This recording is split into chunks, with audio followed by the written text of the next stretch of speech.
So, in continuing with the story,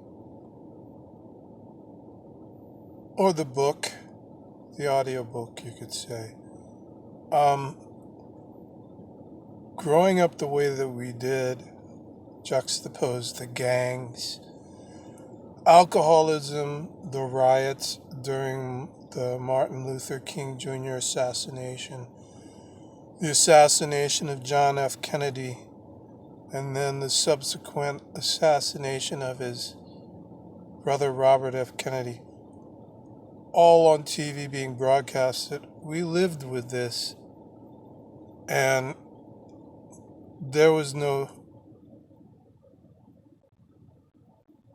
research or expertise done on trauma therapy and the things like that because we were kids that could actually walk 3 or 4 miles to school by ourselves at like 5, 6, and 7 years old, and it was fine.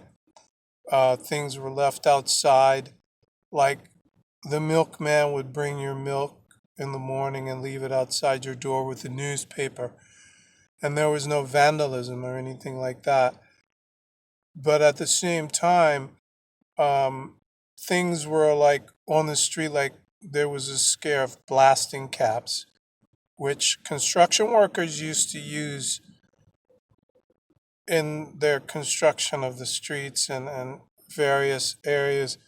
These things were left because they would fall out of the bag or they would grab them by the handful or something. And they would be in the grass or something. And if a child found one, it could blow your hand off or maim you for life or different things like that. We had air raid sirens in our neighborhoods so that when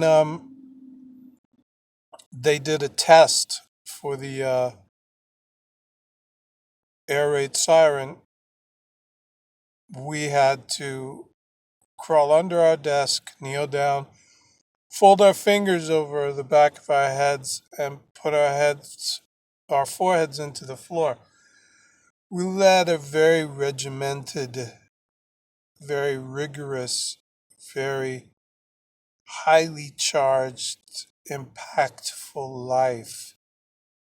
There was a lot of things going on around us that could very easily nowadays be considered a medical condition, and doctors would have a pill and a prescription for it for most kids.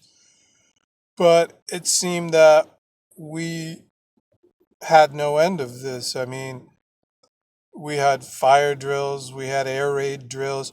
The fire drills kept me from going to kindergarten for class because the alarm bell was right over the door, the exit door, and you had to literally run under it to get out the door, and it burned your ears. And we had fire alarm drills at various unknown, unannounced times. And so, therefore, when it happened, it scared the living bejesus out of me. And that, you put that beside the things that kids were doing, like at 7 years old, I had a friend. His father left his gun out on the dresser, and my friend ate his father's gun, and my friend was gone. And everybody was weeping and crying. And when trauma happens, a lot of the women at that time would just start wailing. And that was enough to scare the living bejesus out of anybody because you didn't know what was going on. And a lot of people wonder why children or infants cry when other infants cry, and it's a level of empathy because you feel the emotion of that individual. It's a lot of things that